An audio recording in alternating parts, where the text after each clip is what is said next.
Hola a todos, buenas tardes. Buenas tardes.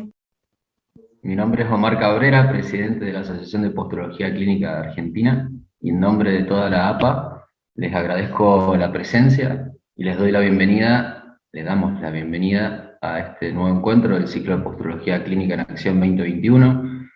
Hoy es un día importante, especial también, como todos los anteriores, claro, pero tiene un plus, que el disertante es miembro de la asociación, es el miembro honorario fundador y amigo de todos, llevamos mucho tiempo, muchos años de amistad. Este, quien colabora constantemente con la asociación, bueno, enseguida el moderador Daniel Jofre, compañero de comisión directiva, lo va a presentar y va a comentar un poquito más del tema. Santiago, te quería agradecer por tanto apoyo que das a la asociación y, bueno, contarles un poquito de una historia muy cortita que me pasó, pero nos pasó a varios. De alguna manera nos fuimos dando cuenta después con el tiempo. Cuando conocí la postrología fue de la mano de Santiago Crucci, hace como en el 2014, y en ese momento éramos 35 personas de distintas partes del país y de de otros países también, de distintas disciplinas. Lo que nos mostró Santi en ese momento fue que había un universo atrás de la postura que no conocíamos, o si lo conocíamos no lo estábamos aprovechando. Y hubo una frase en ese momento que él dijo que fue muy importante porque resonó en mí, y después de un tiempo me doy cuenta que hoy los que hacemos postrología en Argentina y que hemos formado la Asociación de Postrología Argentina, coincidimos. Es que él, viviendo ya en España, y al ver en el consultorio, no sé si me equivoco, pero en el consultorio del doctor Orlando Alves da Silva, amigo de él también, vio lo que sucedía con un niño diagnosticado con dislexia, luego de segundos después de haberle aplicado el tratamiento de posturología, que de repente pudo ese niño poder adquirir un poco más de capacidad para leer mejor y poder escribir. Entonces dijo, miércoles, wow, esto en mi país tiene que estar. Y después de varios años de charlas, idas y vueltas y distancia, coincidimos con un grupo grande en Argentina de personas que de distintas áreas de la medicina, profesionales de distintas áreas de la medicina, que también hacían postrología, y de distintas escuelas quizás, pero que teníamos el mismo objetivo, haciendo alusión a esa frase que dijo Santiago, que era que tenía que estar en la Argentina, que se tenía que difundir, que se tenía que investigar esta disciplina y practicarla de la mejor manera posible y llegar a todos, porque la postrología es de todos y para todos. Y hoy hace un año que estamos con vida como asociación y se han logrado objetivos importantísimos, y con el anhelo de seguir sumando cada vez más gente que quiera aportar a la asociación y a la disciplina a nivel nacional e internacional. Gracias también a Santiago, que nos ha dado la posibilidad también de abrir puertas a nivel internacional, con otros, no solo con otros disertantes, sino con otras entidades que ya conocen a APA y a las entidades ya conocidas de hace muchos años, que vienen investigando en la disciplina y practicándola. Nosotros siempre las veíamos desde lejos y hoy podemos estar pensando en hacer cosas en conjunto. Santiago, hoy, si bien estamos todos muy contentos y tratando de que sea cortita esta introducción para poder escucharte, quisiera que lo tomes como un pequeño homenaje por todo el esfuerzo y el esmero que le has dado a que hoy se logró. Está en Argentina y se está difundiendo esta disciplina de la mejor manera posible en el mundo. Y vos sos uno de los que más ha podido lograr este cometido. Así que bueno, no quito más tiempo, les presento al licenciado Jofre, quien va a moderar este encuentro y lo va a va a dar pie al webinar de hoy. Gracias a todos. Bueno, buenas tardes, gracias Omar. Buenas tardes para todos. Básicamente agradecer a todos los presentes, agradecer a todos los de la Comisión de APA el espíritu que nos une, que es el espíritu de compartir y el espíritu de la difusión. Gracias Santiago personalmente y particularmente porque siempre estás presente, siempre cada vez que te convocamos, siempre desinteresadamente, haciendo honor a ese espíritu de difusión desinteresado, es que siempre estás acá entre nosotros. Este webinar es uno más de todo un ciclo que se llama Posterología en Acción. Todos los videos, todo un ciclo que se ha ido realizando a lo largo del año, quedan 3 más, 2 en octubre y uno más en noviembre. Este ciclo de webinars, los webinars que ya se impartieron están en YouTube, en nuestro canal de APA de YouTube, por eso los invitamos a todos, a los que quieran ir sumando conocimientos, a que vean esos videos, porque tienen una particularidad. Más allá de que son disertaciones de especialidades, distintos referentes mundiales han ido hablando, la particularidad, y en esto hay mucho mérito de parte de Natalia González, una compañera de la comisión directiva, que es la coordinadora general de todo este ciclo, de desarrollarlo con un hilo conductor que permite no solo entender cada uno, importante es tener la interrelación y la conexión que hay entre todas las especialidades. Y ese es el principal espíritu y el principal pilar de la postrología, la unión de islas, la integración de las distintas partes, el concepto de globalidad. Así que bueno, voy a presentarlo un poquito a Santiago. Nosotros lo conocemos mucho, pero hay mucha gente que por ahí no. Santiago ha sido residente y jefe de residente del Hospital Durán entre el año 2001 y 2005. Es certificado en RPG, en rehabilitación vestibular y en postrología clínica, por supuesto. Es profesor asociado de la carrera de fisioterapia en la Universidad de Lérida. Profesor del máster en postrología clínica de la Universidad de Barcelona. Profesor invitado para el área de postrología clínica de la formación oficial del Máster Oficial de Osteopatía de la Universidad de Madrid, miembro del Comité de Normalización en Estabilometría Clínica, miembro del Grupo de Investigación Posturolab en París. Si sigo leyendo todo lo que tengo acá, de todo lo que hizo Santiago, lo que está haciendo y lo que va a hacer, porque ya nos contó algunas cositas que va a hacer, estaríamos hasta las 6 de la tarde. Así que ya sabemos quién nos va a dar la disertación hoy, y va a ser un placer, Santiago, escucharte como siempre, así que adelante, cuando quieras comenzar.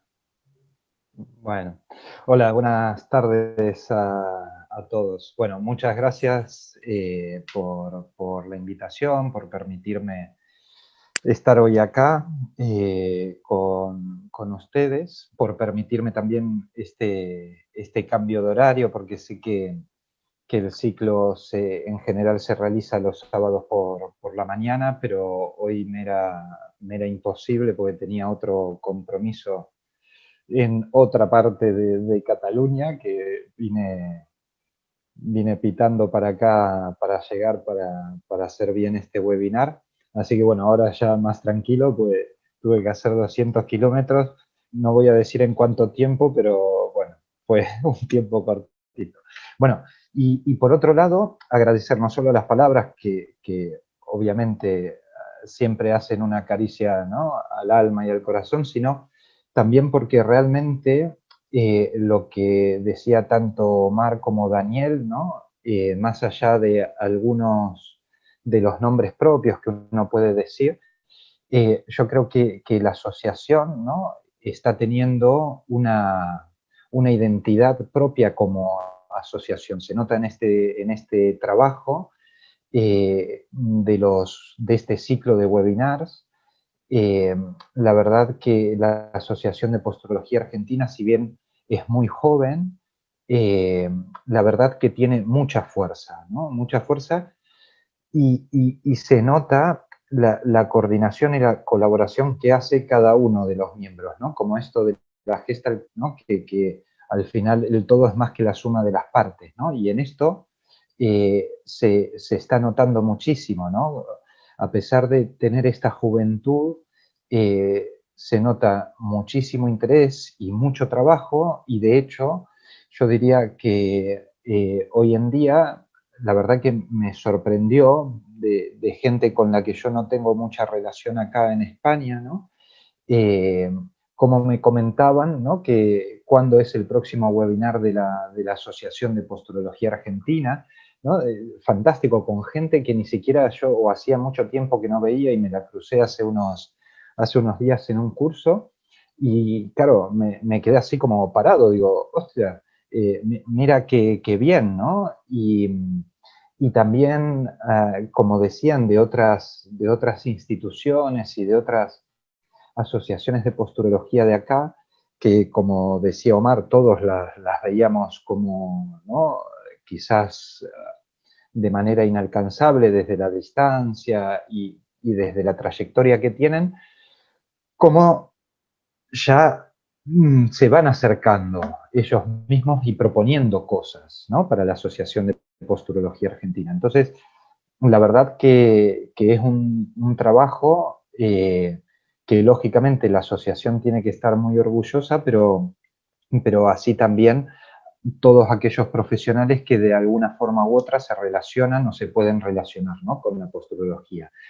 Y uno, o el espíritu más importante, además de la colaboración, ¿no? Entre todos para un objetivo común, es el hecho de tomar esta disciplina, ¿no? Como una disciplina en la cual tenemos que progresar, en la cual tenemos que investigar, en la cual todos tenemos cosas para colaborar.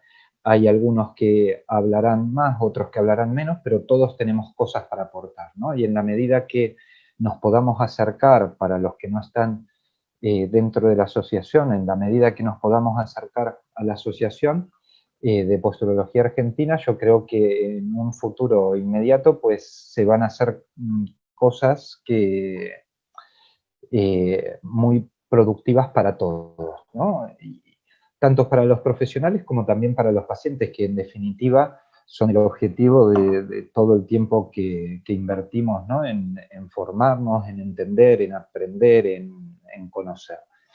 Así que bueno, nada, eso quería decir. La verdad que es fantástico el trabajo y bueno, agradecer la posibilidad de estar hoy aquí. Entonces, sin más preámbulos, vamos, esperen, que tengo que compartir esto. Empezamos con lo de hoy.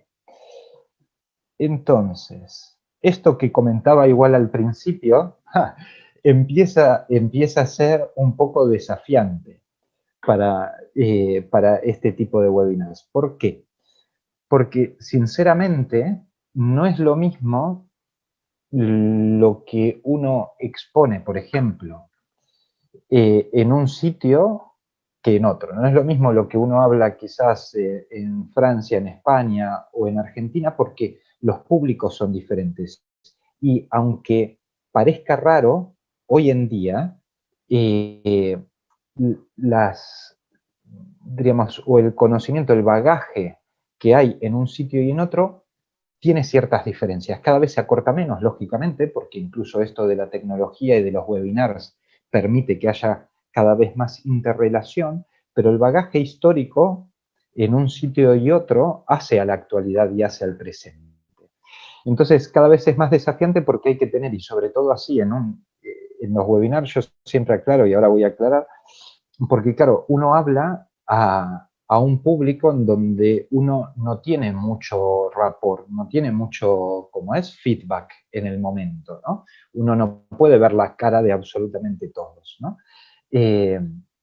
Entonces, pues habrá cosas en este tipo de webinar, yo siempre aclaro, porque habrá cosas que para algunas personas sea como algo muy básico, y otros aspectos que para otras personas pues sea quizás un poco más dificultoso, ¿no? Uno tiene que hacer como un promedio de lo que uno cree eh, que, que hay dentro del público, ¿no? Y que realmente lo podamos entender, ¿no? No es una charla sumamente técnica, ¿no? Pero sí aportar conocimientos, como decía Daniel, con la intención de poder continuar con un hilo, de ver que que hay una interacción entre todos los profesionales y que hay mucho por aprender, hay mucho por investigar, hay mucho por entender, hay cosas que aparecen en la investigación clínica hoy en día que no sabemos por qué sucede, ¿no? Y tenemos que ir a intentar explicar o entenderlo, ¿no? Entonces, la verdad que es una ciencia que a mí siempre me ha gustado porque permite esto, permite todavía avanzar en cuanto al conocimiento, no está para nada todo escrito, ¿no? Entonces iba a decir algo que me olvidé, pero bueno, sigo con esto. ¿De qué vamos a hablar hoy? Hoy vamos a hablar, o la intención hoy, una cosa que nos olvidamos de decir al principio. Si surge, la verdad que somos poquitos hoy en el vivo, en el Zoom, entonces la idea es que las preguntas que vayan saliendo, pues directamente las puedan hacer. ¿Las hacen directamente en el chat, Daniel, o abren el micrófono y preguntan? ¿Qué es más cómodo?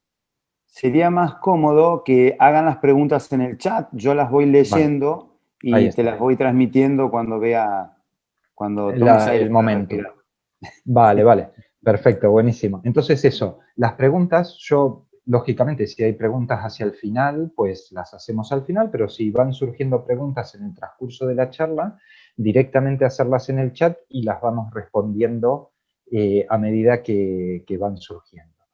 Entonces, el tema de hoy, como lo habíamos anunciado previamente, es, vamos a hablar de los graviceptores y el sistema postural o los graviceptores en posturología clínica, ¿sí?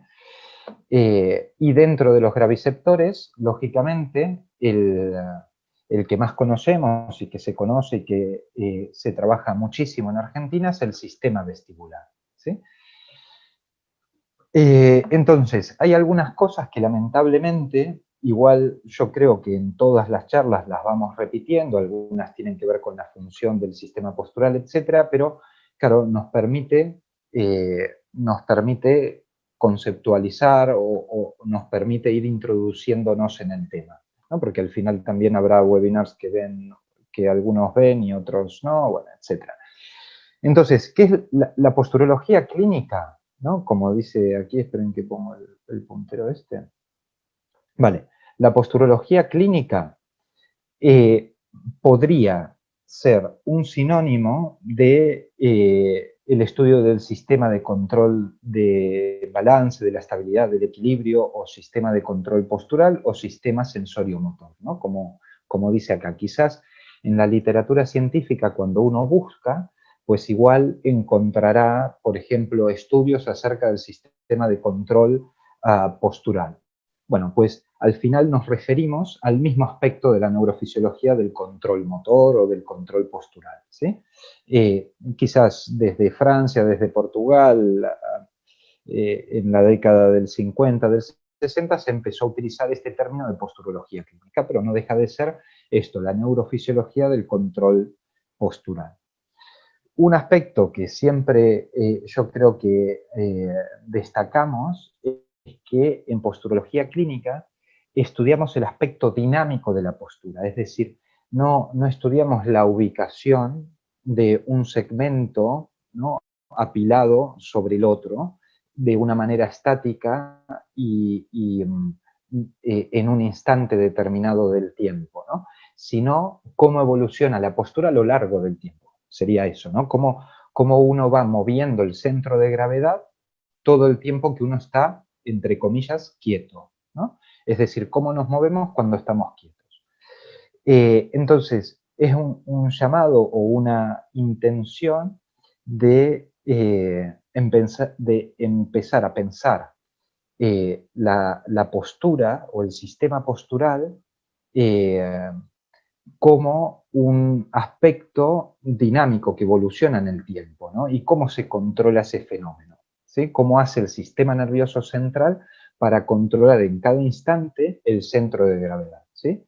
Y sabiendo esto que hay acá es un registro, ¿no?, de una persona estando quieta, ¿sí?, cómo el centro de gravedad a lo largo del tiempo se mueve, es decir, está de pie, ¿no? De pie sobre una plataforma de fuerza, estos serían los dos piecitos, se les pide que estén quietos mirando un punto, ¿sí? Fijo, sin moverse.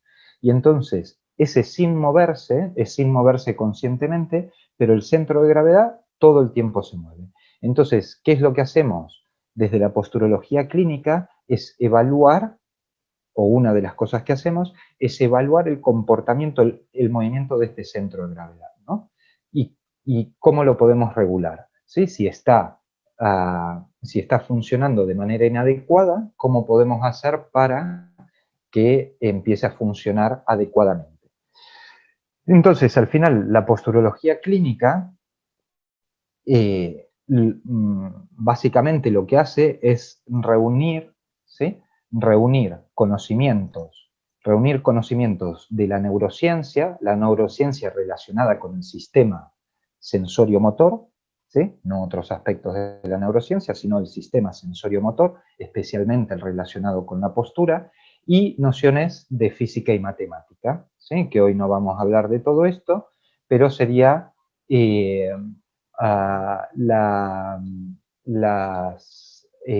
las nociones relacionadas con los sistemas dinámicos no lineales, ¿sí? Con los sistemas cáuticos, en cómo funciona el sistema postural. Vale.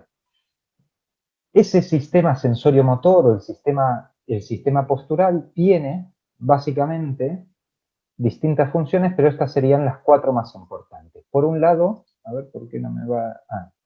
el vídeo, esperen, ¿eh? Vamos a sacar esto. Ahí está. Yo pongo este vídeo que se va repitiendo y mientras charlamos. Vamos, sigo hablando.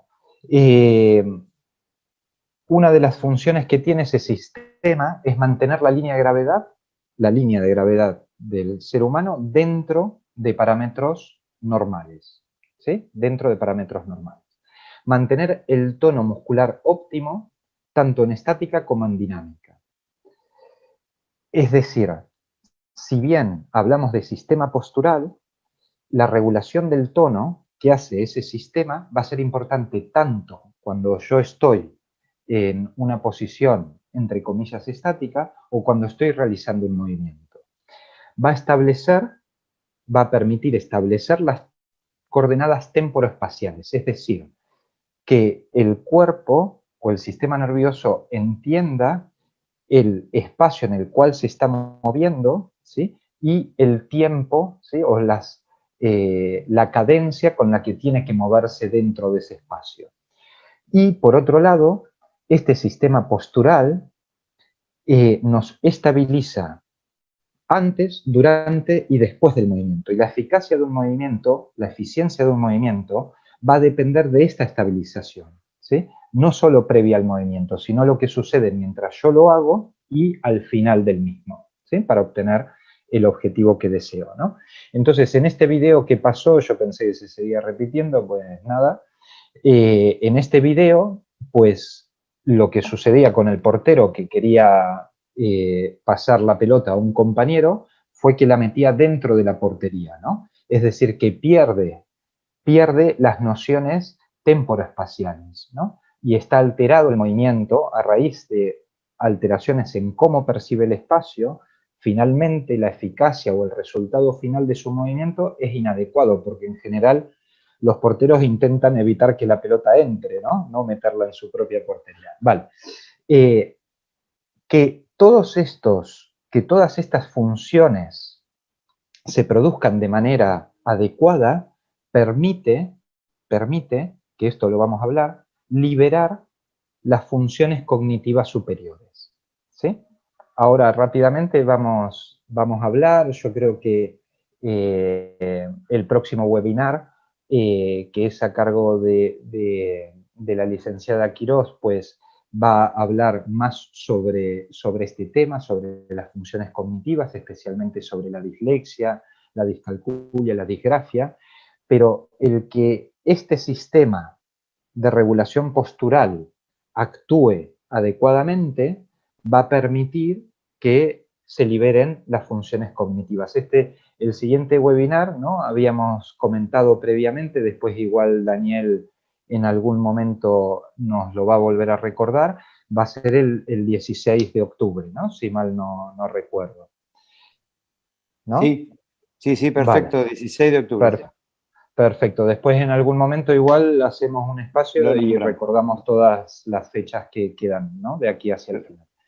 Perfecto. Entonces, este sistema postural, por eso en posturología, uno de los grupos de estudio, de diagnóstico y de tratamiento van a ser niños o adultos con alteraciones del aprendizaje, pues va a permitir que estas funciones cognitivas de atención, concentración, de cálculo, de abstracción, se puedan ejercer de manera adecuada. ¿Sí? Vale. Esperen que seguimos. Ahí está.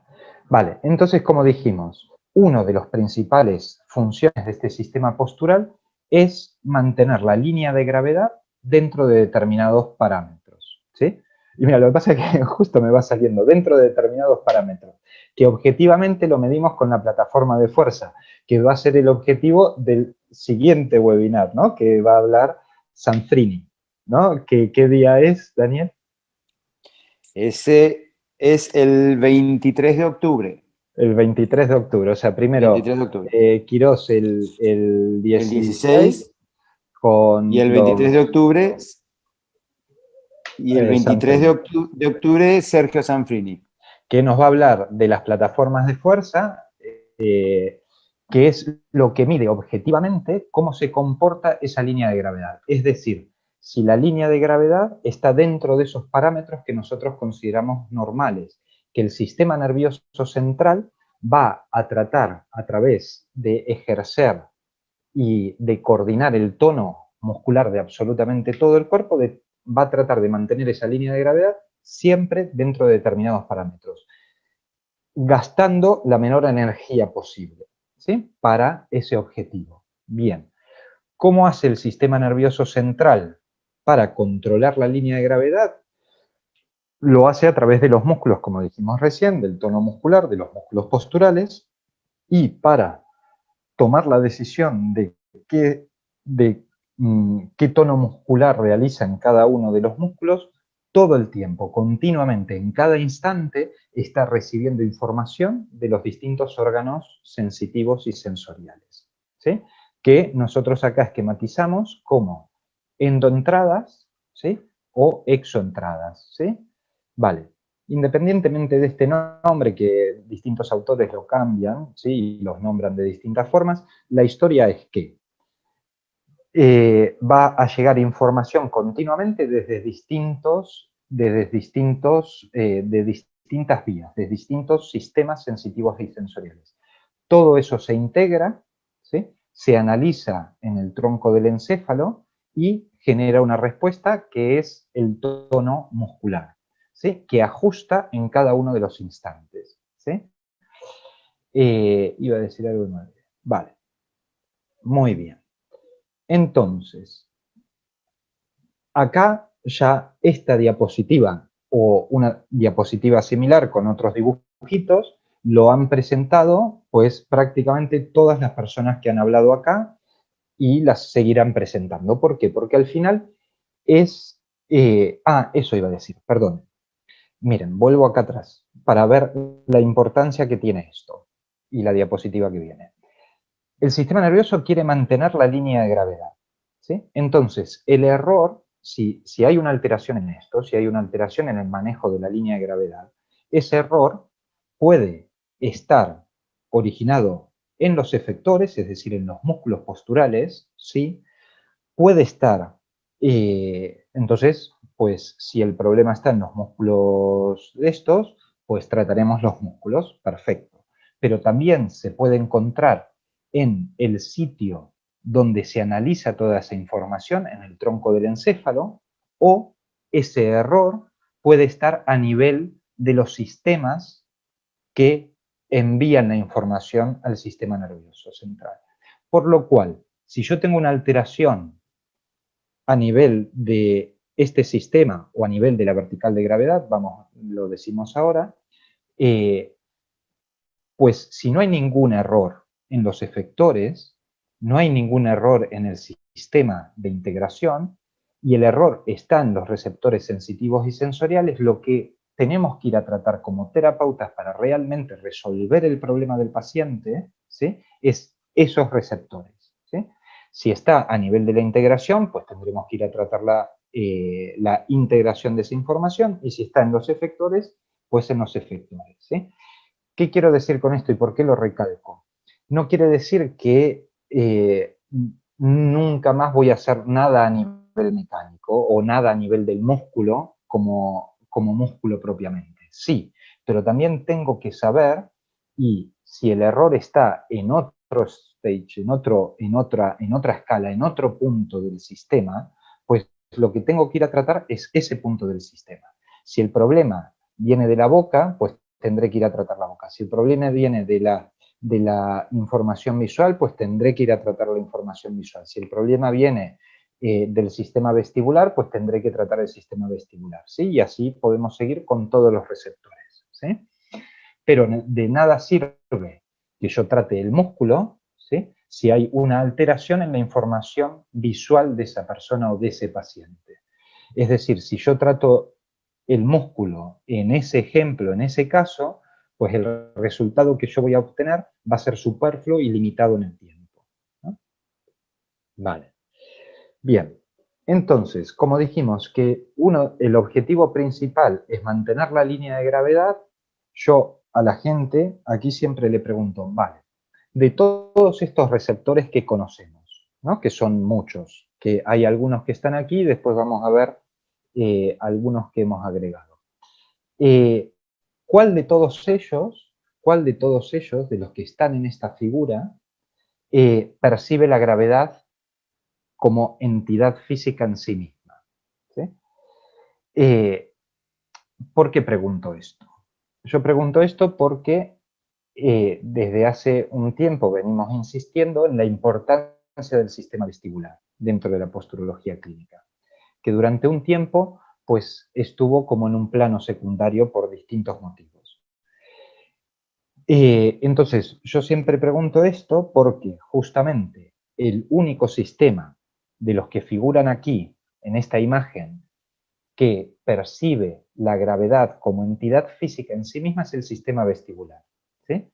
Entonces, el sistema visual va a dar información, el sistema estomatognático será un gran desregulador del sistema, el sistema propioceptivo es importante, la esterocepción de la planta del pie, etcétera, etcétera. Pero el único que percibe la gravedad en sí misma es el sistema vestibular. Con esto, yo siempre les digo, con esto no quiere decir que sea el más importante, ¿no? Porque a veces, ¿no?, aparecen estos juegos, ¿no?, de decir, bueno, pero no, filogenéticamente, ontogénicamente, es más importante este receptor, es más importante este otro. No, en realidad para el sistema nervioso central, todos estos receptores son importantes. De hecho, si alguno está alterado, pues va a alterar el sistema, si no logra compensarse. Pero desde el punto de vista de la fisiología, de la neurofisiología, pues el sistema vestibular es el único que percibe la gravedad, ¿sí? Pero, insisto, con esto no quiere decir que sea el más importante dentro de la posturología, pero sí uno a necesariamente tener en cuenta. Vale. No me acuerdo. Este año o el año pasado, creo, en unas jornadas de posturología, propuse agregar también el sistema límbico, ¿sí?, el sistema límbico por unos estudios del grupo de investigación de Carpenter de Canadá, que después quizás si tenemos tiempo vamos a ver algunas cosas, pero básicamente y de manera resumida, han demostrado que ciertas emociones, que son las que ellos estudiaron, que son el miedo y la ansiedad, alteran la respuesta de los reflejos posturales, ¿sí? Cambian la velocidad de reacción, ¿sí?, del reflejo vestibuloespinal, cambian la velocidad de la información propioceptiva proveniente de los usos neuromusculares y del órgano tendinoso de Golgi, y cambian la velocidad de conducción de la información esteroceptiva de la planta del pie. Es decir, que en base a estos estudios, por lo menos el miedo y la ansiedad, que uno pudiera trasladar igual a otro tipo de condiciones emocionales, ¿sí? Que lógicamente las maneja el sistema límbico, pues altera, ¿sí? Altera el sistema postural, ¿sí? Hace que la reacción postural sea diferente, por lo cual tenemos que tenerlo en cuenta. Siempre se habló de una manera quizás de una manera menos pragmática, ¿sí? Pero hoy en día podemos afirmar que desde el punto de vista experimental y también desde el punto de vista neuroanatómico, conocemos la influencia de este sistema límbico en las reacciones posturales. ¿Que queda mucho por aprender? Pues seguro. Y después, otro aspecto, un grupo de investigación, que no recuerdo ahora quién es el director de este grupo de investigación, demostró cómo las oscilaciones posturales medidas en plataforma de fuerza se ven influenciadas por la presencia de una persona que se encuentra enfrente, ¿sí? Es decir, que sucede algo que se ha demostrado hasta el momento de manera experimental, que no se sabe por qué, ni cómo, ni dónde, pero genera una reacción, ¿sí? Por eso digo que la verdad que la posturología clínica o el sistema sensorio-motor, la verdad que tiene muchas cosas que conocemos, la neurociencia nos ha permitido entender muchas cosas, pero quedan muchas más por investigar, por entender, por proponerse también, ¿no? Vale. Bien, la otra justificación por la cual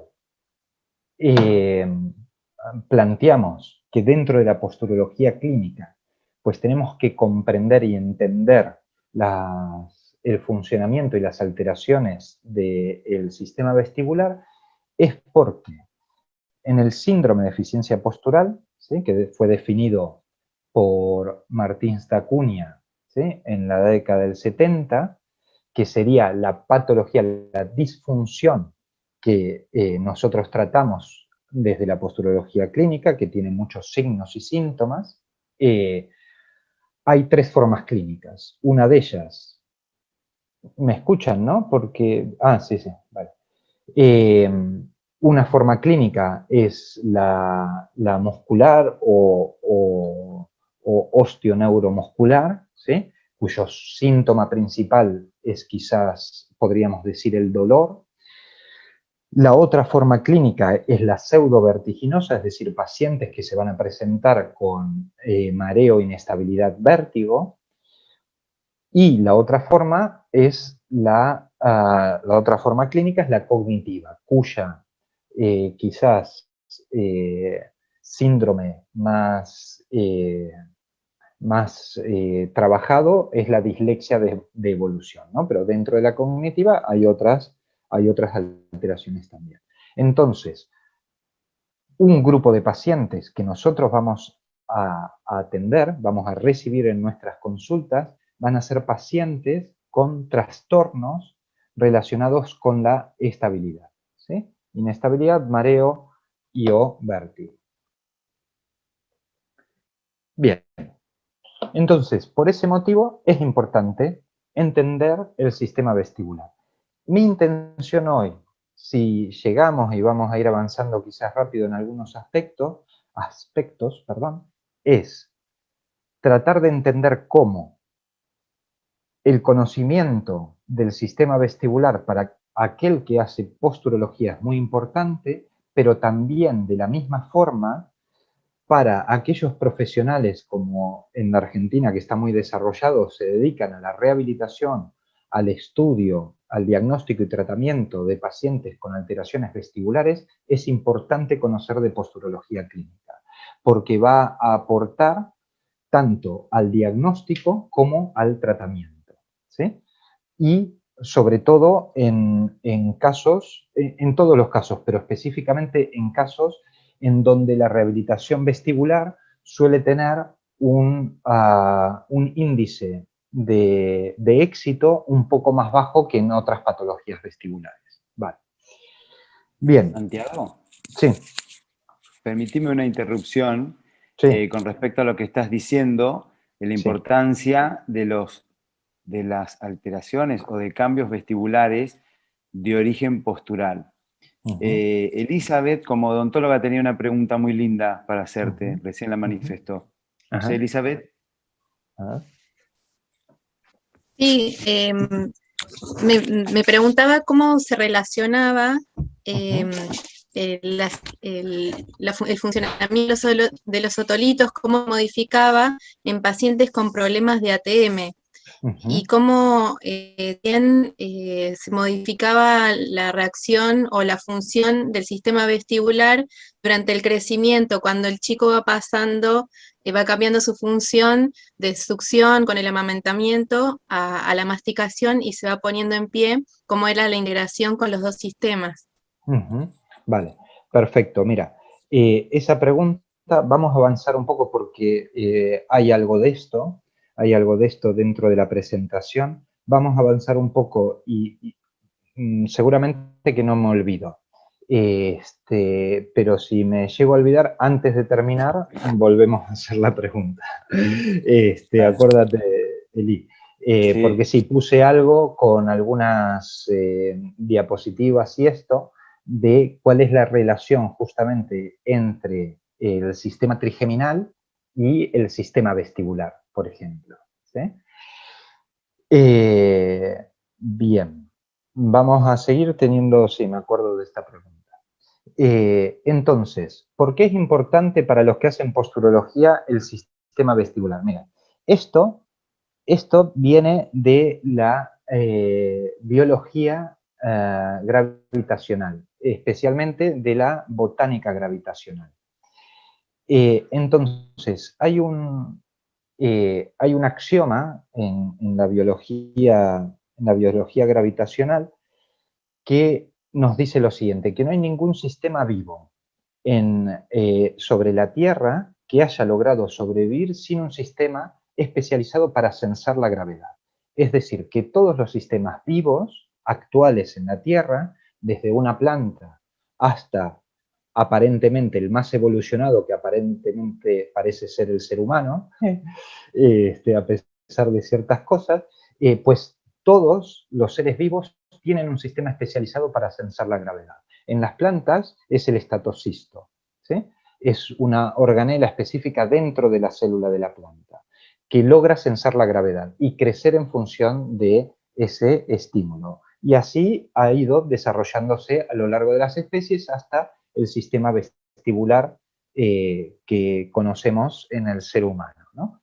Entonces, es tan importante para la vida, ¿no? Para la vida y desde el punto de vista postural, que es un sistema que tenemos que comprender. De hecho, yo siempre digo, grandes manifestaciones o muchas de las manifestaciones a nivel emocional o psicológico que pueden tener los pacientes con trastornos vestibulares se deben a esto. ¿Por qué? Porque hay un daño en uno de los sistemas, ¿sí?, que nos permiten la sobrevida dentro de la Tierra, ¿no? Bueno, eso otro día, pues con varias cervezas lo charlamos, porque es para una discusión más filosófica y biológica, pero bueno, entonces seguimos. Del sistema vestibular y sobre todo relacionado con la posturología clínica, siempre se ha conocido más la función de los conductos semicirculares. Desde hace unos años ya se conoce el funcionamiento de otro sensor, de otro receptor dentro del sistema vestibular, que son los órganos otolíticos.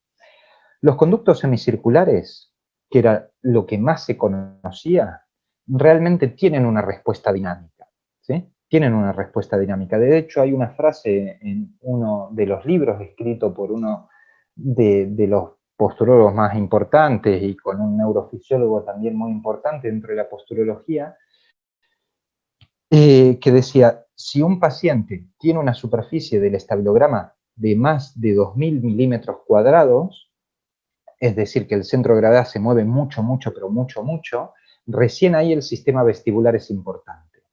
Vale, eso relacionado con los conductos semicirculares, ¿sí? Eso es cierto, los conductos semicirculares empiezan a reaccionar cuando la superficie del estabilograma es más de 2000 milímetros cuadrados.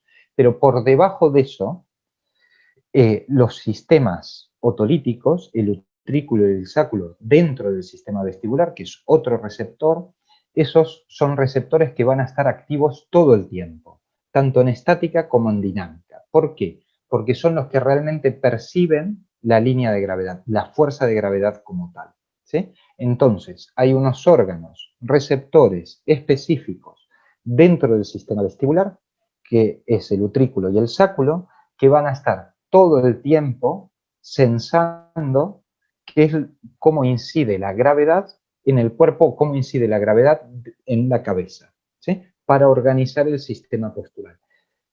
No va a ser organizado solo en función de eso, ¿eh? Ojo, nosotros ahora pues nos centramos en el sistema vestibular, pero va a ser integrado con todas las demás informaciones, ¿no? Un poco relacionado con esto que preguntaba Elizabeth antes, ¿no? Cómo un trastorno vestibular puede afectar al sistema vestibular. Tenemos que partir de la noción de un sistema cibernético. Este sistema postural funciona como un sistema cibernético, en donde todos los elementos están conectados entre sí y están conectados con un centro integrador, por lo cual la alteración en cualquiera de estos elementos va a afectar el funcionamiento de todos. Luego vamos a dar la explicación a la pregunta que hacía Elizabeth desde el punto de vista neuroanatómico y neurofisiológico entre la conexión del sistema trigeminal y el sistema vestibular. Pero independientemente de esto, es un sistema funcional en el cual todos los elementos funcionan en conjunto, ¿sí? Y va a tener una repercusión en el todo. A veces se expresará más en un sistema, otras veces se expresará más en otro, ¿sí? ¿Tendrá que ver con estas conexiones? Sí. ¿Nos tenemos que ir acercando a esta realidad? Sí. Pero el concepto que tenemos que tener, además del sistema caótico que hablamos al principio, es que este sistema trabaja como un sistema cibernético, en donde distintos componentes van a estar dando información sobre el mismo hecho, ¿sí? Para obtener como respuesta el control o las funciones que enumeramos al principio del sistema postural. Vale. Ok, entonces, ¿esto por qué está acá? Vale, para los que hacen rehabilitación vestibular o diagnóstico o tratamiento vestibular, sabemos o dividen, ¿no?, las patologías, desórdenes o disfunciones vestibulares en periféricas y centrales, ¿no? Siendo las más frecuentes, las más comunes, las patologías periféricas, ¿sí? Hay muchos nombres, hoy no los vamos a tratar porque no es el objetivo de este webinar. Hay muchas patologías que pueden afectar al sistema vestibular a nivel periférico y otras tantas patologías que pueden afectar a nivel central. Bien, por otro lado, también tenemos síndromes vestibulares. Síndromes vestibulares en los cuales no hay un daño estructural, por el momento conocido, pero no hay un daño estructural en alguna de las estructuras del sistema vestibular, ¿sí? Sino que funcionan de manera inadecuada y generan síntomas similares a los de las patologías vestibulares, ¿sí? Entonces, todas estas que están acá, que pone periféricas, son patologías que afectan al sistema periférico, ¿sí? El vértigo posicional, la neuritis, el Meniere, ¿sí? Para los que hacen vestibular, todos estos nombres, lógicamente, son muy conocidos. Y dentro de los síndromes vestibulares, que también son conocidos para los que hacen vestibular, es el 3PD, ¿sí? O lo que se llamaba antes mareo subjetivo crónico, el mal de desembarco o la cinetosis, ¿sí? Son síndromes en donde el paciente expresa una sintomatología vestibular en donde entendemos que hay un mal funcionamiento de ese sistema, pero en donde no se observa ninguna patología orgánica en sí misma. Y después, estos otros que están acá, ¿sí?, que son el déficit de atención y de hiperactividad y las escoliosis, vamos a ver que estos pacientes, hay distintos grupos de investigación que han demostrado, después tenemos, y si llegamos acá los trabajos que realizaron estos grupos, en donde demostraron que en pacientes con déficit de atención e hiperactividad, por ejemplo, hay una respuesta vestibular inadecuada en estos niños. Y cómo el tratamiento o la rehabilitación vestibular, junto con el tratamiento que habitualmente se realiza en estos pacientes, mejora cuando uno agrega la rehabilitación vestibular, el estímulo a nivel vestibular, mejora la respuesta del tratamiento. Y en las escoliosis, ¿sí?, hay un 40% de escoliosis idiopáticas del adolescente en donde la respuesta vestibular es inadecuada. Que ojo, esto no quiere decir que la causa sea vestibular, ni mucho menos, pero sí que tienen una respuesta inadecuada, por lo cual tenemos que evaluarlo y eventualmente tenemos que tratarlo. Vale. Muy bien. Entonces, esto lo voy a dejar un poco de lado porque hay cosas que la va a hablar Sanfrini cuando hable de la plataforma de estabilometría, de la plataforma de fuerza, pero así a grandes rasgos, en posturología clínica hay determinados comportamientos estabilométricos que nos permiten identificar al paciente con una disfunción a nivel vestibular. ¿Sí? Cuando evaluamos en una plataforma de fuerza, en una plataforma de estabilometría, hay ciertos componentes de ese análisis, ciertos parámetros que nos van a indicar o nos van a mostrar cuando el sistema vestibular de un paciente no funciona de manera adecuada. ¿Sí? Vale, ok, con eso yo creo que está bien. Bien, entonces, los que están más cercanos a la posturología clínica, pues conocen, ¿no?, que realizamos un examen clínico dentro de la posturología clínica, es decir, utilizamos ciertos test clínicos que repetimos siempre de manera estandarizada para obtener una respuesta estandarizada en los pacientes cuando es normal, ¿sí?, o una desviación de esa normalidad cuando hay alguna alteración o alguna disfunción. El realizar estos test clínicos en nuestra evaluación clínica nos permiten llegar, ¿no?, a la conclusión de cuál de esos sistemas a nivel sensitivo y sensorial son los que están afectando a la postura. ¿Sí? Vale. La respuesta de ciertos test clínicos nos van a orientar, o la conclusión de nuestra historia clínica va a ser poder determinar, ¿sí?, ese sistema sensorial afectado. ¿Sí?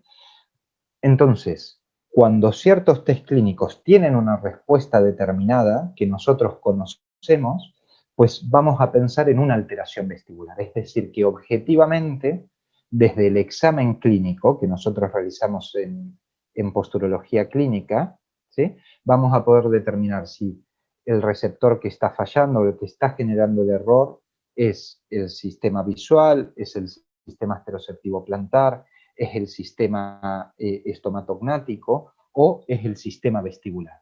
¿Sí? Según la respuesta o según la conclusión final de nuestra historia clínica. ¿Sí? Vale. Entonces, vale, por ejemplo, este test clínico, que es el Bucket Test, que los que están en rehabilitación vestibular lo conocen porque es una de las formas que tenemos de evaluar clínicamente la función del utrículo y el sáculo, pues lo hemos comenzado a utilizar en posturología clínica porque no solo nos va a dar información sobre lo que está sucediendo en el utrículo y el sáculo, sino también información del resto de los sistemas sensitivos y sensoriales. Nosotros hace unos años, no me acuerdo, en el 2016 creo por ahí, hicimos un trabajo con unas 240 mediciones en músicos profesionales en una escuela universitaria aquí en Cataluña, y lo que medimos fue el estímulo estereoceptivo, ¿sí?, a nivel de la pelvis, ¿sí? Entonces, lo que demostramos o queríamos saber era si un estímulo estereoceptivo a nivel de la pelvis cambiaba de manera estadísticamente significativa el resultado de este test. Es decir, pacientes a priori, bueno, a priori no, sin patología vestibular conocida, referida, sometidos a dos estímulos diferentes a nivel estereoceptivo, mostraban respuestas diferentes a nivel de este test clínico. ¿Sí? Vale. Esperen que va entrando gente, yo la voy aceptando. Ok, este es el estudio que yo les decía que mostraba cómo en 57 adolescentes, ¿no?, con escoliosis idiopática, ¿no?, la respuesta de estimulación galvánica vestibular es diferente que en pacientes sin patología, sin escoliosis, ¿no? Entonces, hay un componente vestibular que no implica que sea la causa de las mismas, ¿no? Vale. Después, hay un estudio muy interesante, nosotros en posturología clínica, sobre todo desde la posturoterapia neurosensorial o desde la estimulación neurosensorial del nervio periférico, trabajamos, por ejemplo, se puede trabajar sobre el nervio vago. Hay un estudio muy interesante en donde demostraron pacientes con 3PD, estos son pacientes de vestibular, de patología vestibular, que suelen ser complejos a la hora de establecer la rehabilitación y del éxito de la rehabilitación, como la estimulación, en este caso eléctrica, del nervio vago, ¿sí?, del nervio vago, modifica la sintomatología de estos pacientes, tanto en calidad de vida, en índices de depresión, en severidad de ataque y en parámetros de la plataforma de estabilometría, ¿no? Estos son los estudios que les comentaba previamente acerca de la relación del sistema vestibular y pacientes con déficit de atención e hiperactividad. Este es un primer estudio en donde demostraron que la respuesta a una prueba de laboratorio específica vestibular es diferente en niños. Si uno compara niños con este tipo de síndrome, de déficit de atención e hiperactividad, con niños sin este síndrome, ¿no? Y después hay un segundo trabajo de otra universidad en donde demuestra cómo la inclusión de la rehabilitación vestibular en este tipo de población mejora el resultado de tratamiento. ¿Sí? Vale. ¿Esto qué es? Vale. Sí. ¿Cuál fue la prueba o el test con el que evaluaron a los chicos, a los niños con déficit de atención? ¿Video de nixtamografía, algo por ahí por el estilo? Sí, con el primer estudio de esta universidad chilena, unos chilenos en realidad son, evaluaron con los CBEMS, con los potenciales evocados miogénicos vestibulares cervicales, ¿sí? Entonces evaluaron la respuesta a los CBEMS, ¿sí?, en niños con este síndrome y en niños sin este síndrome. Perfecto. Y este otro estudio de una universidad, no me acuerdo, creo que sueca, ¿sí?, que hicieron la intervención, es decir, evaluaron el resultado de la intervención de rehabilitación vestibular, utilizaron acá, ¿ves? Realizaron el test de función vestibular con BNG, videonistagmografía, test rotatorio, CBEMS, ¿sí?, y el test clínico de balance. De esa forma evaluaron el funcionamiento vestibular, pero los resultados los evaluaron con herramientas clínicas de performance académica, ¿sí? Es decir, de atención, de velocidad de lectura, de procesamiento central, etc.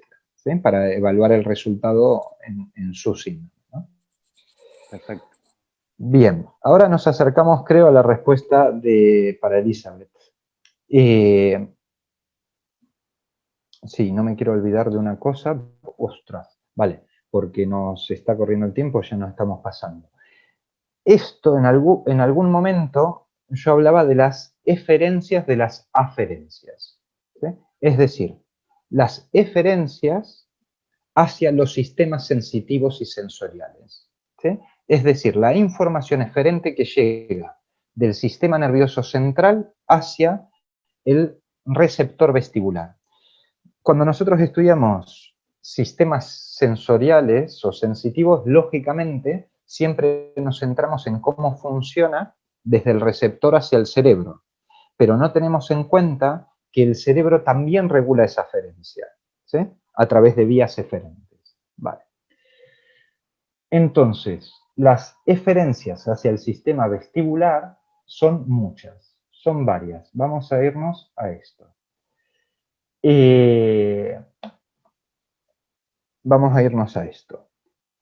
La estimulación táctil esteroceptiva pues genera una reacción a nivel de los núcleos vestibulares. El movimiento pasivo de las extremidades genera una respuesta a nivel de los núcleos vestibulares.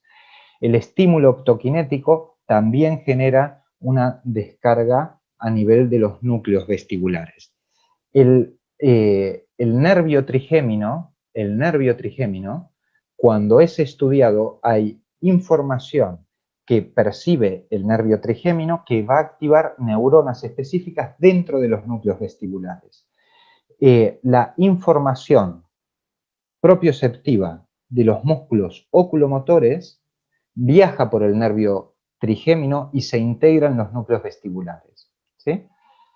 Y el estímulo, este es un trabajo fantástico de cómo el estímulo eléctrico, en este caso eléctrico, de distintos nervios, ¿sí? Estudiados en gatos, pero de distintos nervios como el tríceps, el músculo cutáneo, etcétera, tibial, el vago, el sural, es decir, nervios incluso de la extremidad inferior, cuando yo hago una estimulación en este nervio periférico, genera una respuesta y una actividad a nivel de los núcleos vestibulares. ¿Sí? Vale. Bien. Esto son estudios que yo le mostraba del equipo de Carpenter, ¿sí? De Mark Carpenter, que acá aparece como último autor, ¿no? Porque también suma puntos académicos, y Horst Lenn, que ha hecho una tesis muy interesante sobre cómo las reacciones o las sensaciones emocionales, determinadas situaciones emocionales, generan una respuesta a nivel del sistema postural, ¿no? Medidos por estabilometría clínica. Ok. Bien, esto ya lo había mostrado, ¿eh? Lo paso rápido, acá se me fue. Ok. Entonces, yo quiero decir un par de cosas más, si me dejan. Entonces, habían o aparecían como más pequeñitos en las primeras diapositivas el sistema renal, ¿sí? Y el sistema arterial como otros graviceptores, es decir, como otros sistemas que, al igual que el utrículo y el sáculo del sistema vestibular, pueden sensar la gravedad, ¿sí? Esto es a raíz de unos estudios de Misteltot y Weitel, dos autores, dos investigadores alemanes. Misteltot está ahora retirado, continúa con los estudios la hija, Weitel ha fallecido, pero ellos han demostrado cómo la información de receptores ubicados entre el parénquima renal y la cápsula renal se integran en las mismas neuronas a nivel del tronco del encéfalo, ¿sí?, a donde llegan los estímulos del sistema otolítico, ¿sí? Y cómo, de manera experimental, ellos estudiaron pacientes nefroctomizados bilaterales, cómo la respuesta a la percepción de la gravedad es diferente si tengo los dos riñones o si no tengo los dos riñones. Y lo mismo con el sistema arterial. Estudiaron qué sucedía si modificaban el volumen, arterial en las arterias del miembro inferior, ¿sí?, y lo trasladaban hacia la zona torácica, lo midieron por plethysmografía de tórax, cómo modificaba la percepción de la gravedad en los pacientes sanos, ¿no? Entonces podemos decir que tanto el sistema renal como el sistema arterial también perciben la gravedad, estudiado de manera experimental, ¿sí? Ok. Bien. Entonces, acá, algunas cosas. Miren, todos estos sistemas contribuyen a mantener y a regular el centro de gravedad.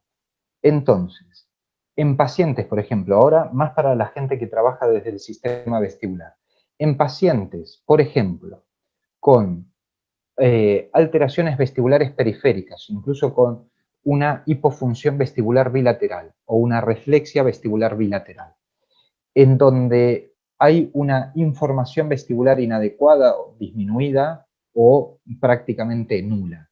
Yo voy a poner en marcha todo el arsenal de tratamiento vestibular, desde ya y lógicamente, pero tengo que poder evaluar y tengo que eventualmente poder estimular y tratar todo el resto de los receptores que funcionan con el mismo objetivo. ¿Por qué?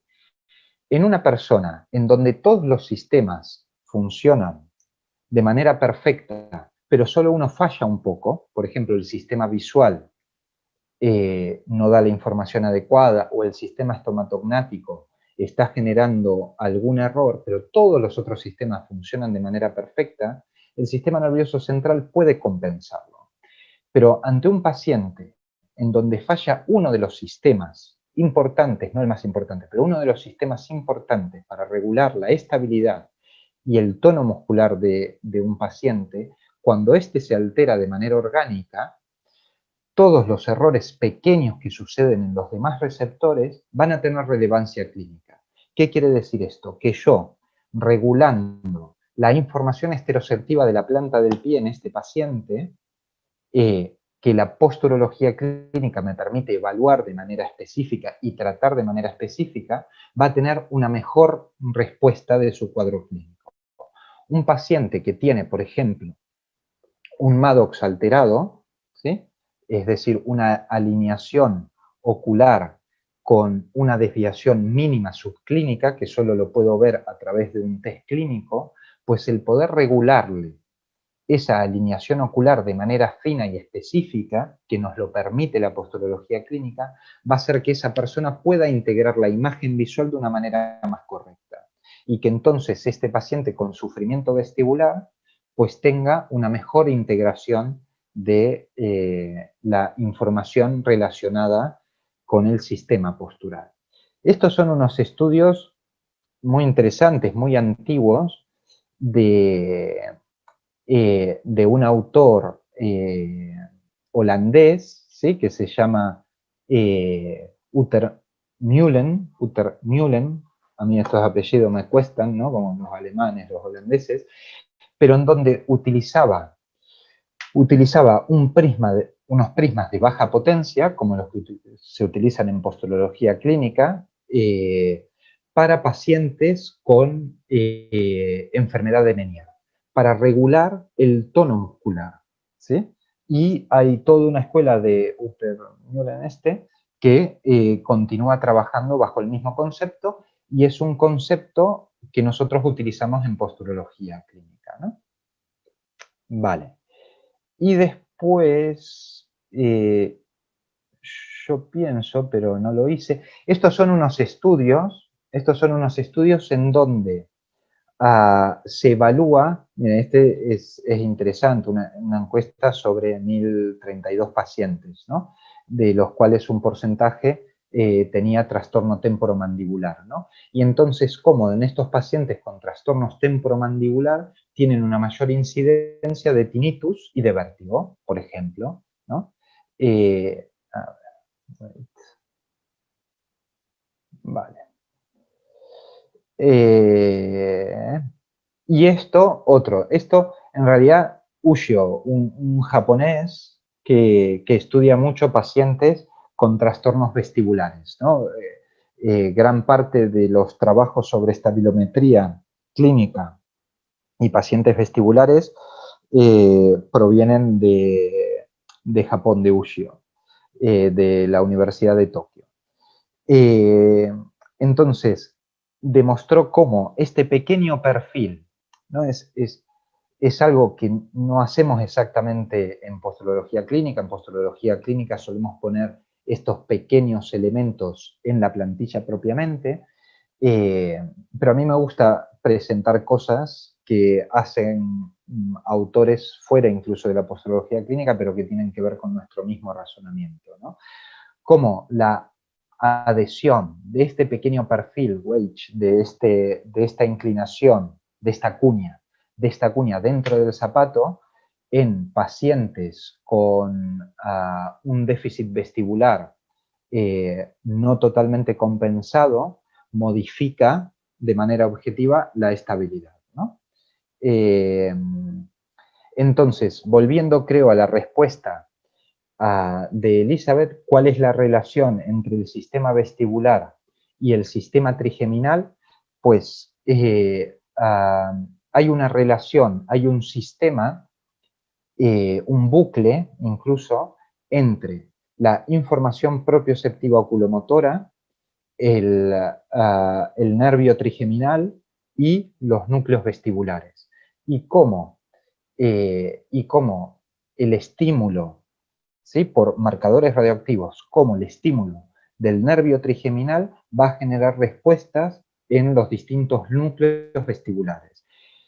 A nivel trigeminal hay una especial relación con el núcleo espinal trigeminal, ¿sí? Y el sistema vestibular. Entonces, hay una relación neurofisiológica. Entonces, cosas que yo haga en la boca, ¿pueden tener impacto a nivel vestibular? Sí. Cosas que sucedan a nivel vestibular, ¿pueden tener impacto a nivel temporomandibular? Sí. Como también no. Pero pueden tener efecto a nivel de todo el sistema, ¿no? Como hay algún trabajo que muestro de cómo la anestesia troncular del nervio mandibular produce un desplazamiento previsible del centro de gravedad, ¿no? Es decir, el quitar la información selectiva a nivel troncular del nervio mandibular, pues produce una alteración del centro de gravedad, ¿no? Entonces, lo que sucede acá, sí, puede tener impacto en el vestíbulo, como puede tener impacto en el resto del sistema. ¿Sí? Bueno, yo creo que por tiempo o esto, más o menos, podemos ir cerrando. No sé si hay alguna duda. Yo creo que mi objetivo era este que yo les decía, ¿no? Por un lado, en este ciclo, todo lo que era el sistema vestibular tenía que estar presente de alguna forma, y yo creo que, mi otro objetivo era tratar de transmitir la importancia de conocer el sistema vestibular en posturología clínica y la interacción que hay, porque son muchísimas y que hoy no nos daba el tiempo, obviamente, para hablar.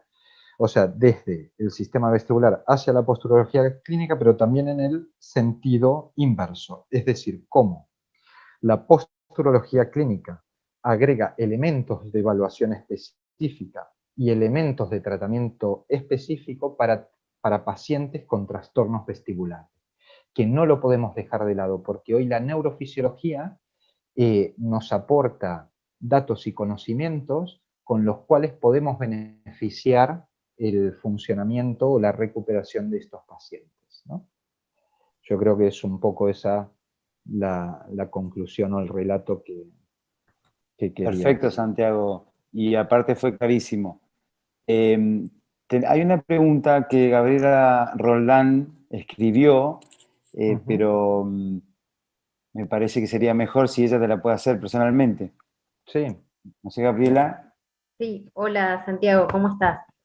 Hola, ¿qué tal? Sí, mi consulta era, cuando hay deformidades craneales, tanto adquiridas como congénitas, me imagino que en las congénitas el vestíbulo está más adaptado y sería como más grosero el error de información, pero ¿cómo se llega a rehabilitar vestibularmente y la implicancia que esta tiene en la postura de la persona, ¿no? Sí, mira, realmente yo, por un lado, no tengo experiencia clínica con malformaciones óseas a nivel craneal, no he tratado pacientes o en su momento, en el inicio de mi carrera como kinesiólogo, sí los he trabajado, pero desde una óptica totalmente diferente, desde el neurodesarrollo, ¿no? Que luego dejé de lado. Y tampoco yo conozco estudios de investigación desde el concepto de la posturología en este tipo de pacientes, ¿no? Yo creo que sí podemos hacer un razonamiento teórico, que no está mal, porque, hombre, uno estudia para poder tener una coherencia de criterio, ¿no? Sabiendo que no necesariamente esa es la realidad, ¿no? Pero es lo que tú dices, ¿no? O sea, quizás en una alteración congénita, pues todo el desarrollo se va a dar de una manera lo más armónica posible, ¿no? Porque el sistema va a tener que ser usado en ese contexto, o también necesitará que lo estimulemos, ¿no? Como hacen los que se dedican a neurodesarrollo o a esto, ¿cómo es? A estimulación temprana, para que todo ese desarrollo sea lo más normal posible, ¿no?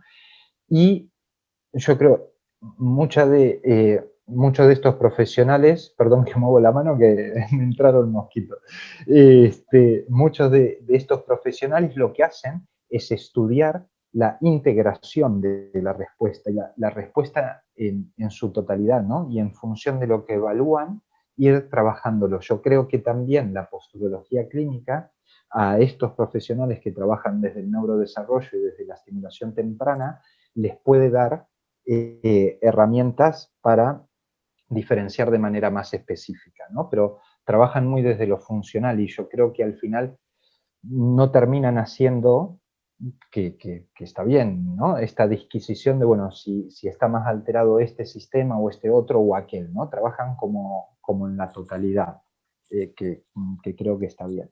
Entonces, a esta respuesta, la verdad, no tengo ni experiencia clínica ni conocimiento de investigación. La verdad que sería muy interesante poder comparar un patrón, por ejemplo, a mí se me ocurre, un patrón estabilométrico en determinadas, no sé, dolicofalias. Sí. Entonces, ver si hay algún patrón específico según un tipo de alteración ósea craneal específica, ¿no? La verdad que sería interesante plantearlo. Entonces, ver si tienen un patrón más vestibular, si tienen un patrón más esteroceptivo, ¿no? Visual, no sé. Perfecto, muchas gracias. No, a ti. Leonardo Colombo tiene la mano levantada. No sé, Leonardo, si querés comentar algo o hacer alguna pregunta. Sí, buenas tardes, Santiago. Buenas. La pregunta o planteo, no sé cómo hacerlo.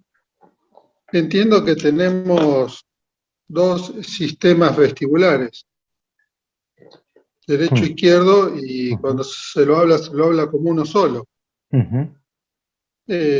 ¿Cómo sería la integración de esas dos funciones, de los dos sistemas vestibulares, para, si bien la función principal es mantener la línea de gravedad en la postura?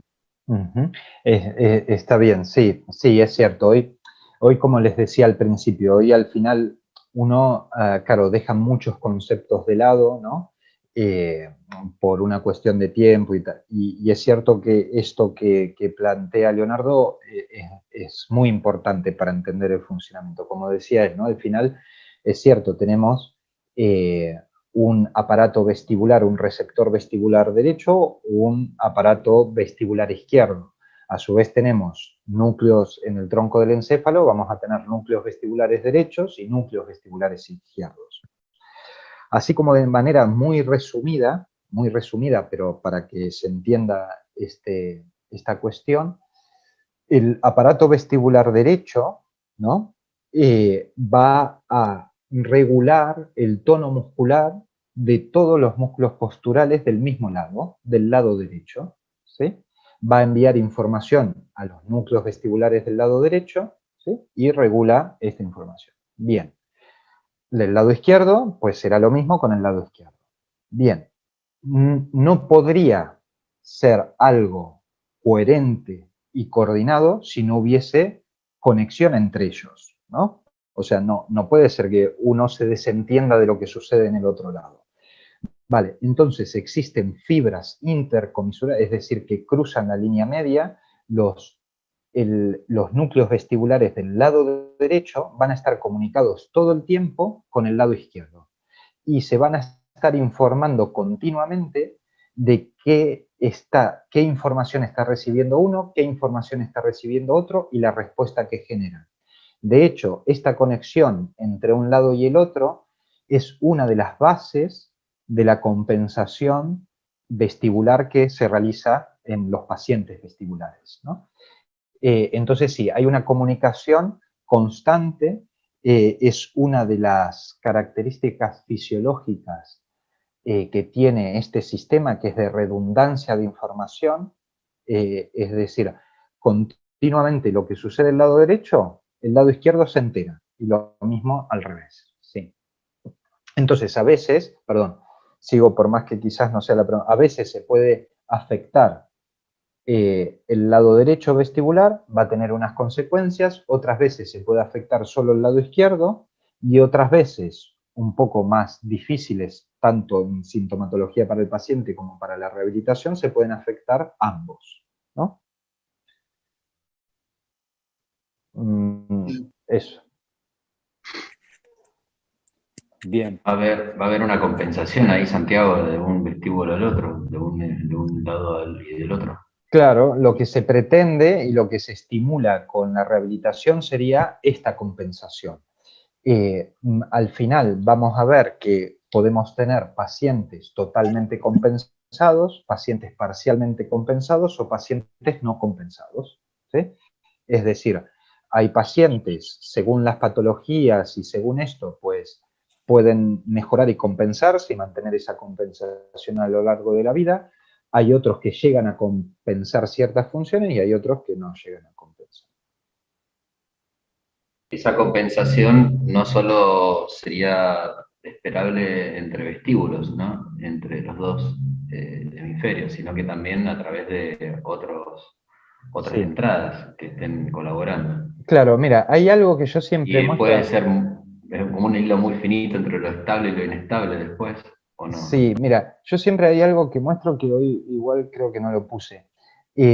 Al final, el haz retículo espinal de la formación reticular hacia la médula espinal, yo le llamo el haz de la posturología clínica. El haz retículo espinal reúne toda la información sensitiva y sensorial relacionada con el balance. Entonces, como dices tú, esta compensación tiene que ser lograda no solo por estimulación vestibular, ¿sí?, que es lo que se hace habitualmente, sino también por el estímulo de los otros sistemas que dan información para el mismo fenómeno, que es el control de esta línea de gravedad, ¿no? Gracias, está bueno. A ti. Bien. Santiago, y tenés, más allá de que en la rehabilitación vestibular propiamente dicha, ¿no? Cuando aparecen hipofunciones o cuando aparecen, cuando el problema es otolítico con una hiperfunción, más allá de eso, tenés y del tratamiento específico vestibular, ¿no? De rehabilitadores vestibulares. ¿Tenés alguna experiencia o casos donde se hayan mejorado con el aporte de otros, de mejorar o estabilizar otros captores posturales y que se hayan mejorado? A veces pasa que en la rehabilitación vestibular el paciente está y no termina de resolver. Sí, sí, totalmente, Dani. Eso es justamente, es tratar de ver a ese paciente vestibular desde esta óptica neurofisiológica, en donde muchos otros receptores, yo creo que por el momento estamos en el momento de decir, o sea, yo le hago a este paciente vestibular la evaluación tanto vestibular como de posturología, desde el principio, pero no importa. Supongamos en este momento en donde quizás en Argentina está tan afianzada la rehabilitación vestibular, uno podría decir, vale, por lo menos nos tenemos que dar la oportunidad que en esos pacientes que no siguen una evolución esperable, aunque sean esos pacientes, plantearnos el evaluar y el tratar el resto de los captores. Por lo menos eso, dentro de unos años, cuando ya lo hayamos hecho muchas veces, lo vamos a incluir desde el principio, sí o sí. La falta de una pieza dentaria puede ser un desencadenante para la inestabilidad. Que ese paciente quizás antes no estaba perfecto, pero iba bien. Pero claro, hace una hipofunción unilateral y claro, el sistema se desequilibra completamente. Entonces ahora esa falta de pieza dentaria pues requiere o genera todavía mayor importancia, ¿no? Perfecto. O bueno, mira, perdona, disculpa. Es algo bien sabido en la rehabilitación vestibular, ¿no? Un paciente con una neuropatía, por ejemplo, periférica, por ejemplo, diabética o alcohólica, ostras, ese paciente no va a tener el mismo outcome que un paciente con la misma patología vestibular y sin esa neuropatía periférica. ¿Por qué? Hombre, porque tiene alterado la información esteroceptiva de la planta del pie. Entonces, ¿por qué no va a ser importante el mejorarla en un paciente que podemos potenciar esa información, ¿no? Ahí me vino eso. Perfecto, perfecto. Siempre yendo hacia la unión de islas. Sí, eso que decías. Apasionante. Eso, bueno. Por donde lo mire. Bueno, no sé si hay alguna otra pregunta más. ¿Alguien quiere hacer alguna otra pregunta? Yo quería hacer una.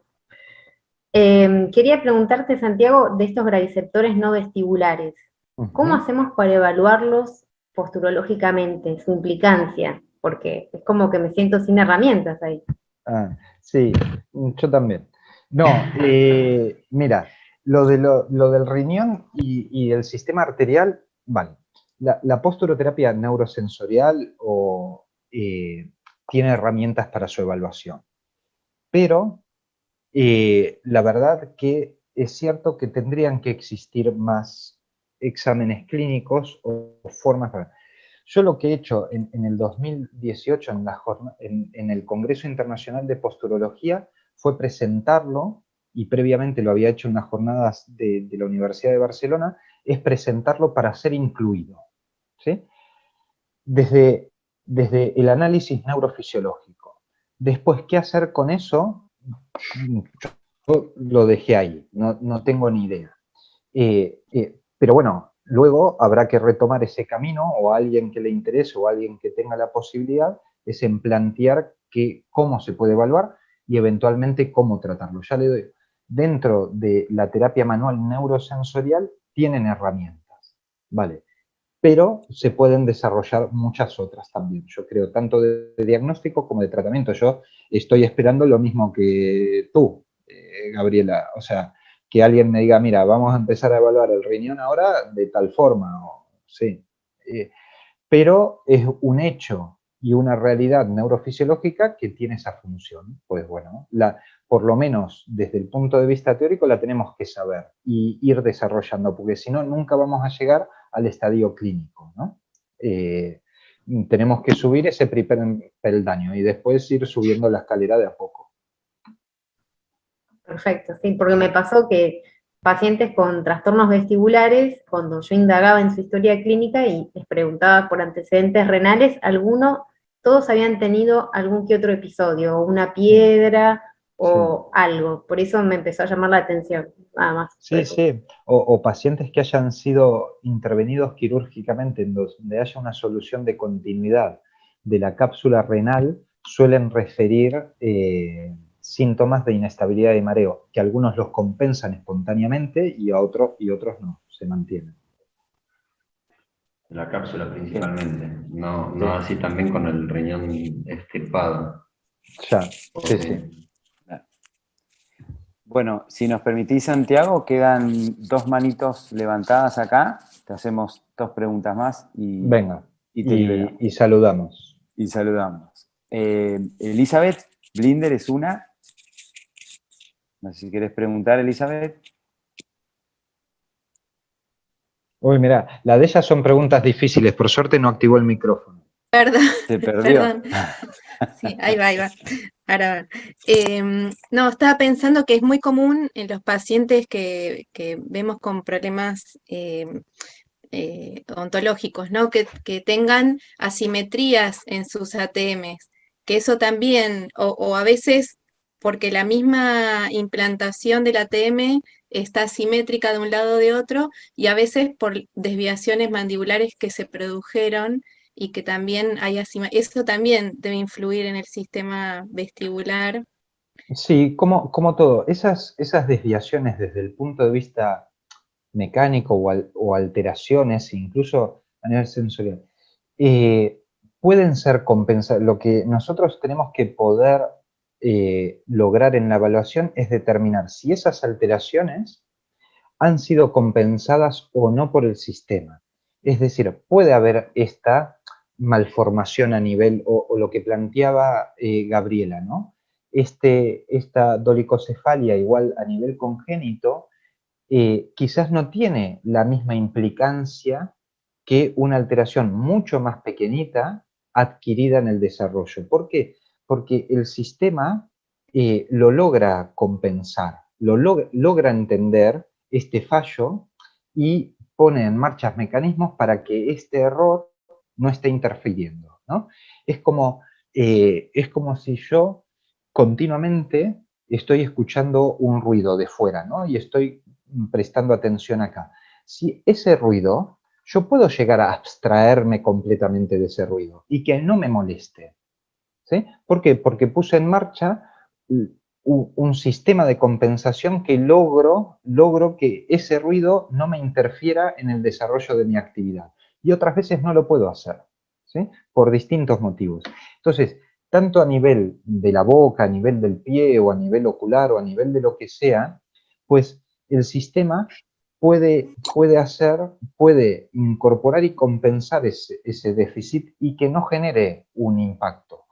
Luego decidiré si igual lo tengo que tratar o no tratar, pero quizás... Puede ser algo así, por ejemplo, si yo detecto que evalúo las dos cosas, veo que hay una asimetría, que hay una implantación a lo mejor diferente, y también veo que hay un desequilibrio a nivel vestibular. Sabemos que hay una relación, que están relacionados, que uno puede afectar a uno y el otro al otro. Por ahí tendría que encontrar cuál es el que está afectando al otro y tratarlo si está desde la boca, tratarlo desde la boca y esperar o controlar si eso mejora la estabilidad o la función vestibular, algo así. Sí, como que todos estos sistemas en realidad responden como a un sistema que está por sobre ellos, que es el sistema postural. Entonces, en realidad yo lo que tengo que ver es si ese problema a nivel de la boca afecta al sistema vestibular, afecta al sistema postural, o si el problema vestibular afecta a ese problema, o la interacción de ambos afecta. Es como lo que decía Daniel de la idea esta de las islas, pero con una isla mayor. Y esa isla mayor es la que va a recibir a los isleños de todas las demás islas, ¿no? Hay uno a donde van a reportar todos la información, ¿no? Hay un gerente general, hay gerentes de distintas áreas, pero después hay un gerente general. Y al gerente general le va a llegar toda la información, ¿sí? Entonces, hay que ver cuál de la información de todos los gerentes de las secciones afecta más la toma de decisión a nivel empresarial. Y en general los echan. En este caso no podemos echar a un sistema receptor, lo tenemos que mejorar y quizás a nivel empresarial también estaría bien hacer eso. No sé. Estaría bueno aplicarlo. No sé. Bueno, una última preguntita y si queda alguna pregunta pendiente, a los participantes no olviden que pueden ir haciéndola a través de las redes de APA y como siempre hacemos después de cada webinar vamos contestando las preguntas que quedan pendientes. Patricia Oliveira hizo una pregunta, no sé Patricia si quieres que la lea o decirla personalmente, es una linda pregunta. Pode ler.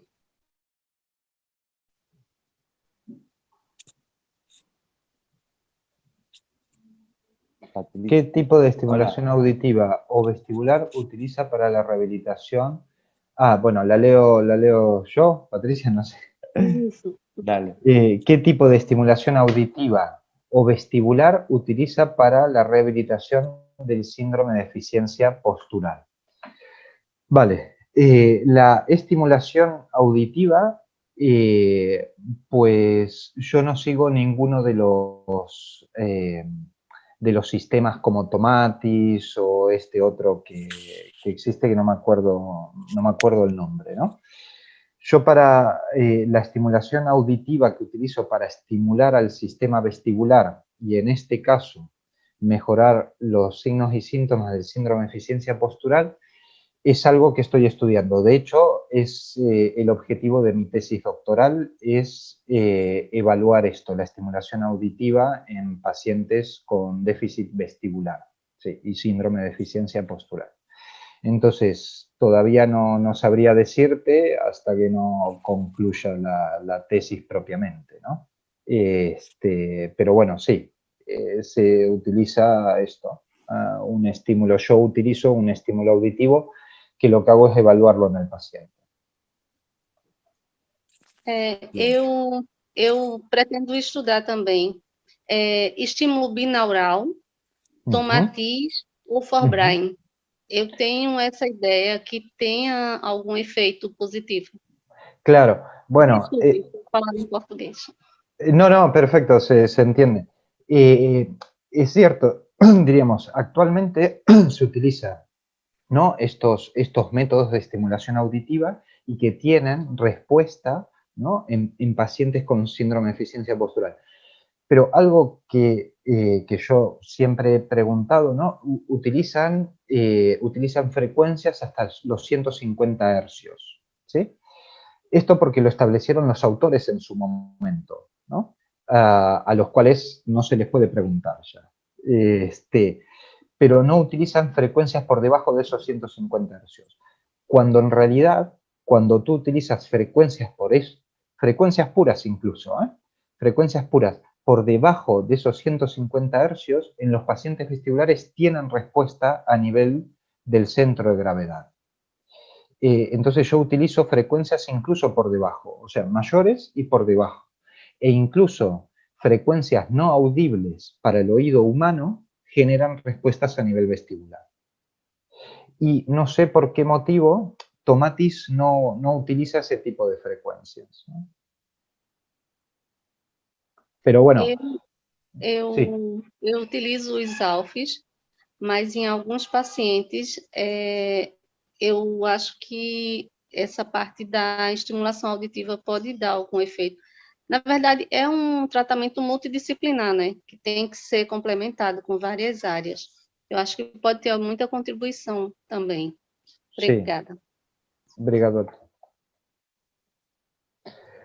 Bueno. Muy bien. Santiago, mil gracias por todo, espectacular y muy claro, como siempre, un placer escucharte. Bueno, queda mencionar que el día 16 de octubre va a estar Rusenita Quirós, psicopedagoga y psicomotricista. El 23 de octubre, Sanfrini Sergio, que va a hablar de plataformas.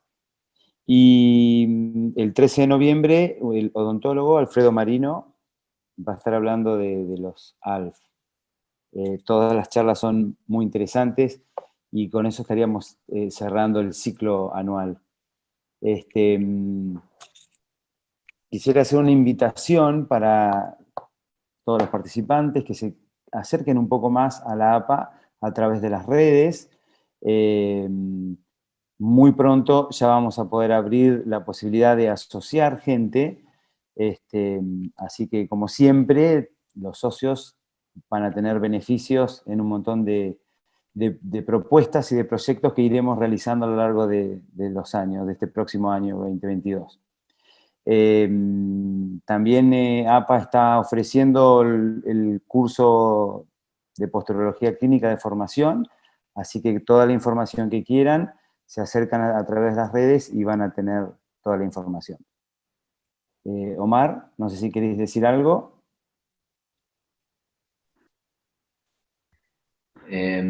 Nada, excelente, muy claro. Me quedan obvio varias preguntas por hacer antes y espero que sigamos teniendo estas oportunidades más seguidas, como las estamos teniendo. Invitar también a todos a esta formación semipresencial que estamos teniendo, que impartimos desde APA con disertantes nacionales e internacionales. En la parte online va a salir un próximo webinar online pronto, y en lo presencial va a ser los primeros días de diciembre, el 3, 4, 5 y 6 de diciembre, donde vamos a estar concretando la primera parte de la formación base de manera presencial, la parte práctica. Y nada, como todo bien dijiste, Dani, la forma, porque después de cada webinar nos llegan siempre muchas preguntas de cómo formarse, cómo entrar o cómo de alguna manera acercarse al resto de la gente que está investigando. Y nada, va a ser una manera importante que empiecen a mandar mails o mensajes por las redes como el medio que les venga accesible, y van a ser respondidos en tiempo y forma con la información correspondiente. Y nada, me contento otra vez de estar acá y de que estemos todos juntos, y excelente, Santiago. Sí, sí, muy bueno. Muchas gracias a todos. Dani, muy buena moderación, y a todas las preguntas, la verdad que interesantísimas. Gracias a todos y gracias, Santiago, por tu amabilidad. Muchas gracias a todos. Gracias. Adiós. Hasta la próxima.